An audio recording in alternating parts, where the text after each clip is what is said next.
সম্মানিত দর্শক শ্রোতা, ইসলামী বছর মুহররম মাস থেকে শুরু হয়।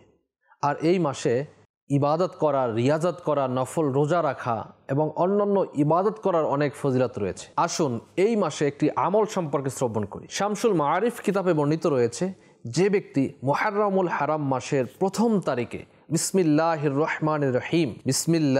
রহমানির রহিম 130 বার একটি সাদা কাগজে লিখবে অথবা কারো দিয়ে লিখাবে এবং নিজের সাথে রাখবে অথবা ল্যামিনেটিং করে নিজের ঘরে টাঙিয়ে রাখবে, ইনশাআল্লাহ তাআলা সারা জীবন তার এবং তার ঘরের সবাই সকল প্রকার বিপদ আপদ থেকে হেফাজত থাকবে। মনে রাখবেন, পুরুষের জন্য স্বর্ণ, রূপা বা কোনো ধাতু নির্মিত তাবিজ ব্যবহার করা সম্পূর্ণ নিষেধ রয়েছে। এজন্য প্লাস্টিকে মুড়িয়ে কাপড় অথবা রেক্সিনের মাধ্যমে সেলাই করে গলায় অথবা হাতে পরিধান করুন। কতই সুন্দর আমল রয়েছে।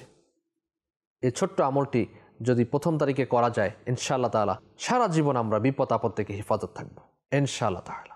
সাল্লু আলাল হাবিব সাল্লাল্লাহু তাআলা আলা মুহাম্মদ সাল্লাল্লাহু আলাইহি ওয়াসাল্লাম।